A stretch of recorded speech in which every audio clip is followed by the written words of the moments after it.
let's just go dive right into the beginning of the project. How did you come about working on the project in this role?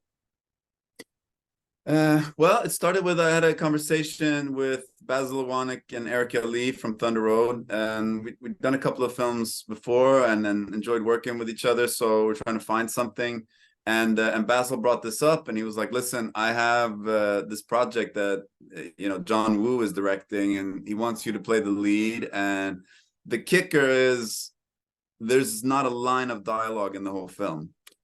And I was like, "Say what?"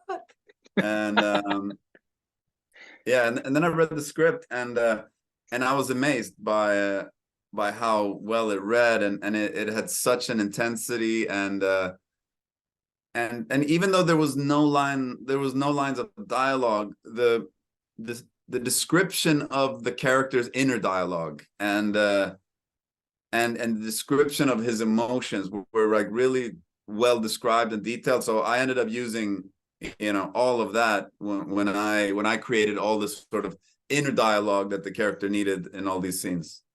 Yeah, absolutely. So the role without the dialogue, which in my opinion, I imagined in my head that it's got to be harder because you are having to captivate the audiences with your eyes and your body language. What kind of process and preparation did you do for that?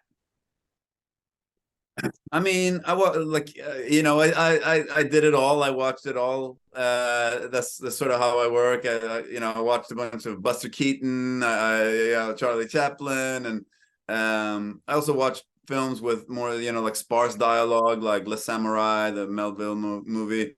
Um, and but I quickly understood that the key to this performance is to have an unusual amount of sort of emotional charge in every scene, especially because of what Brian Godluck goes through in this film.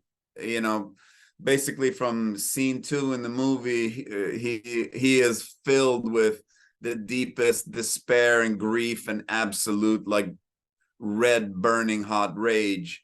So, and since I don't have any lines that, and also the dialogue kind of helps propel you into the emotion of the scene. So I had to do all that work sort of externally to just like pump myself up with emotion for basically every take, even like the quiet still moments, because it has to be in there in the eyes the whole time. So that took a lot out of me. Yeah, absolutely. I can imagine because like there's probably moments where you might have wanted to say something and you knew in your head that you couldn't, right? Yeah, for sure. On the flip side, you might not have any dialogue, but you do have a lot of action. There's action, there's the driving, there's the hand to hand, which is something obviously you're very familiar with in your past film work here. What was the physical preparation like for you?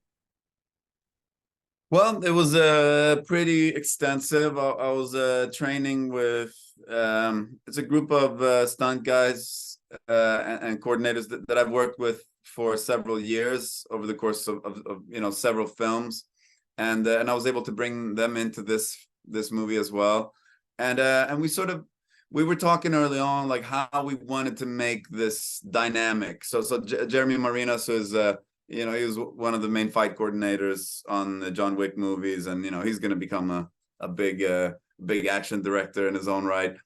But we were working on this, and we were, since Godluck isn't any expert in any field, he's just a regular guy that's training himself in his garage.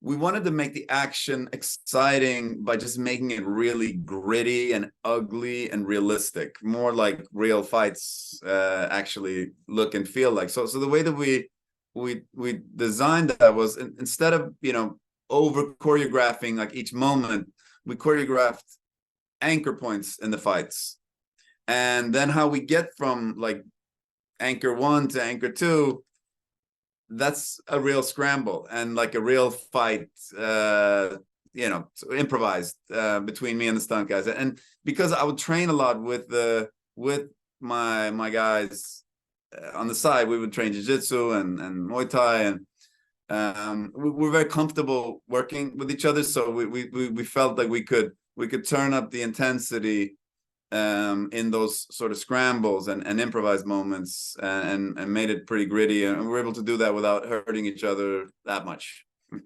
That much. Yeah, I think that's the one thing I loved about it was because, like you said, Brian is not a expert in anything, but I do like the imperfectness of the battles within the film, right? Because he does get beat up, he does get knocked down. It's not like he's some sort of superhero aspect of things.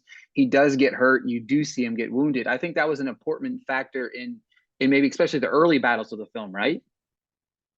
Yeah, no, I mean it's we want to feel how vulnerable he is in this position, and that he's not formidable in any way, but he is just consumed by rage and by this idea of making the people that took the light of his life away pay for it. Yeah, exactly. Kind of had that tunnel vision a little bit, just Yeah. focused on that one thing. Is there one particular scene in the film that you kind of loved shooting any more than the other? Well, I mean, there are different aspects of it. So my favorite action sequence was like the stair sequence. I think that one, I think that's one of the cool action sequences of all action film. I think we to save myself, I think we really nailed it on that one. Yeah, I Um, rewound and watched that one twice. It was so damn cool, oh, you man. did? Oh, very Yeah. cool.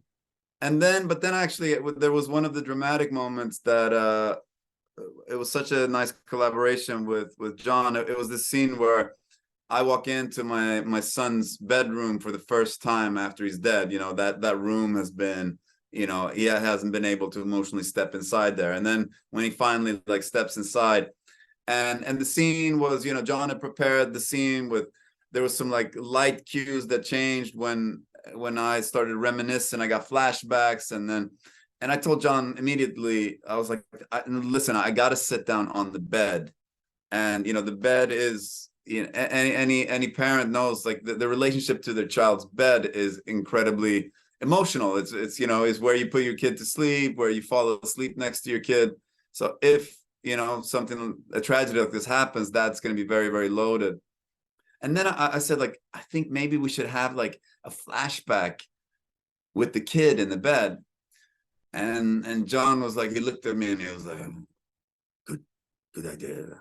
And and then and then he took that idea and he made movie magic out of it. He designed a shot where we did the whole scene in one take, where we did a flashback with the kid without cutting.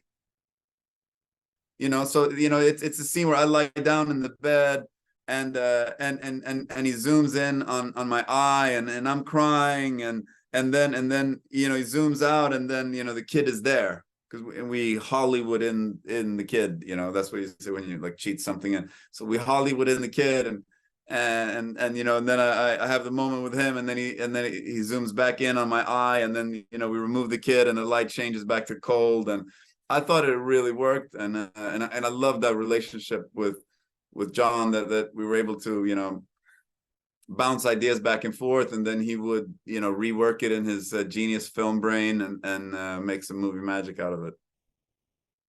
All right, final question for you. This is a fun one. Okay, so in the midst of Christmas last year, we had David Harbour as Santa in Violent Night. This year, we've got you as Goldlock, obviously. Who would win in a head-to-head battle between Goldlock and Santa? I would take his head off.